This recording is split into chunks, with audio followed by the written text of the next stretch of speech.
একেই তো অসহ্য গরমে একটা হাঁসফাঁস অবস্থা রাজ্যবাসীর, তারই মধ্যে এবার বিদ্যুৎ চপলতা। আর সেই বিদ্যুৎ চপলতার অভিযোগ উঠে আসছে জাম্বুরা থেকে, যার কারণে এই আইন নিয়ে একটা দস্তুর মতো ক্ষোভে ফুঁসছে ভোক্তা সাধারণ। এবং খোয়াইয়ের জাম্বুরা এলাকায় বিদ্যুৎ চপলতা অতিক্রম করেছে সব রকমের সহ্যের সীমা। বিদ্যুৎ এই আসছে তো এই যাচ্ছে। তাছাড়া এক সপ্তাহ ধরে দিনের বেলায় বিদ্যুৎহীন গোটা গ্রাম, উপরন্তু রাতের বেলা ঘন ঘন আসা যাওয়া করছে। দস্তুর মতো ক্ষোভে ফুঁসছে ভোক্তা সাধারণ সহ সর্বস্তরের মানুষ। এবং এই নিয়ে কি রয়েছে অভিযোগ, শুনুন।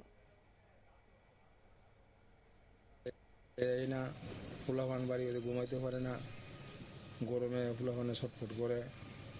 আর জলের লেগে সব দিক দিয়ে সমস্যা, স্নান খাওয়া, গর্ভ থেকে কাজ সব বন্ধ জলের লেগে। এরকম সমস্যা কদিন ধরে চলছে? আচ্ছা, মাসে একদিন, এক মাস। আপনারা জানাইছেন দপ্তরে? না, তো জানাইছেন না, একদম জানাইছেন না।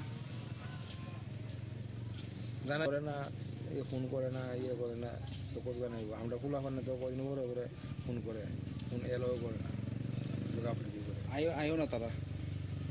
আইয়ে না, ফোন করলে ফোন রিসিভ করে না। হ্যাঁ। আপনারা শুনলেন অভিযোগ, দপ্তরের বিরুদ্ধে অভিযোগ একরাশ ক্ষোভ উগরে দিলেন তারা। এবং এই বিষয়গুলি নিয়ে বিদ্যুৎ দপ্তরের নিকট একাধিকবার লিখিত অভিযোগ জানানো হয়েছে। বিদ্যুৎ দপ্তরে কোনো রকমের টনক নড়ছে না বলে অভিযোগ। যাই হোক, আগামী দিনে সেক্ষেত্রে টনক নড়ে কিনা, যারা এই বিদ্যুৎ চপলতায় ভুগছেন তাদের কথা চিন্তা করে, সেটা অবশ্য লক্ষণীয় বিষয়। নিয়ে নিচ্ছি ছোট্ট একটি বিজ্ঞাপন বিরতির, সঙ্গে থাকুন।